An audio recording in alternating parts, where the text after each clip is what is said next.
Today, 95% of India's trading by volume and 70% by value is through maritime transport. Indian ports handled approximately 1.2 billion metric tons of cargo traffic in the year 2019-20. And much required policy reforms like 100% FDI, Make in India, Sagarmala, and Bharatmala have been introduced to ensure exponential growth in the sector. I'm sure that Maritime India Vision 2030 document would certainly stand as a testament to the government's commitment in this regard.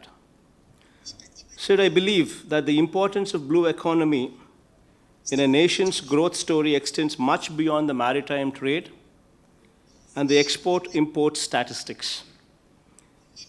The true value of blue economy is unlocked only when all the allied sectors, which are directly and indirectly dependent on the oceans, such as aquaculture, maritime and coastal tourism, chemical and biotechnological exploration, shipbuilding, and other port-related industries also mature enough to provide sustainable employment and growth opportunities.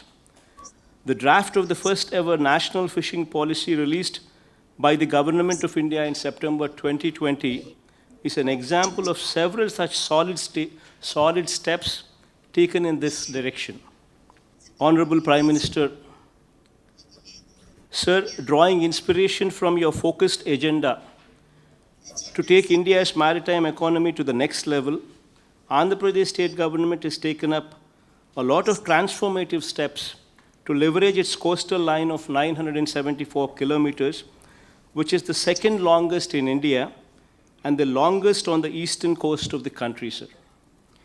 Today, I am proud to say that Andhra Pradesh is ranked number 1 in the country in Ease of Doing Business Rankings 2020, released by the Ministry of Commerce and Industry, Government of India. See, one of the factors, sir, that contributed to this achievement is the state government's consistent efforts in developing port infrastructure, support ecosystem, and encouraging port-led industrialization.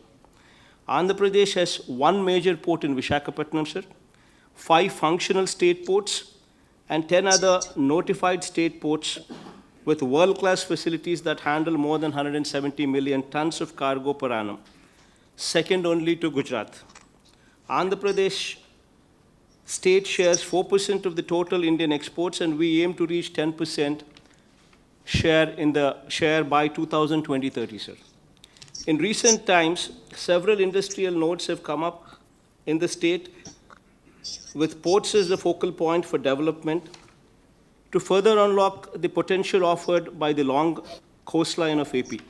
The government of Andhra Pradesh has undertaken development of 3 greenfield ports at Ramayapatnam, Machilipatnam, and Bhavanpadu on an innovative model that mitigates all risks associated with the greenfield port development, thereby making the port operation a risk-free proposition for the private sector. After the development of the port by the government, the operator of the port would be selected on competitive bidding basis, ensuring maximum revenue realization for the government and providing risk-free investment opportunity to the investor. These all-weather, deep-drafted ports are all set to be operational by 2020-23, creating an additional capacity of at least 100 million tons of cargo per annum in the short term, with the potential to grow leaps and bounds in the long term. In order to ensure that the ports operate at their fullest capacities, the state government has consciously taken steps to attract large investments in the sectors ranging from manufacturing, petrochemicals, food processing, pharmaceuticals, etc., which are port dependent.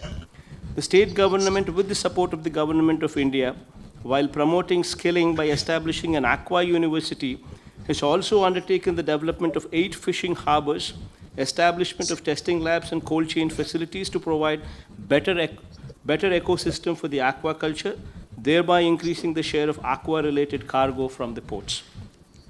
All such well-calibrated interventions are designed to promote port-based industries and develop new economic cities driven by the ports all along the coastline of Andhra Pradesh.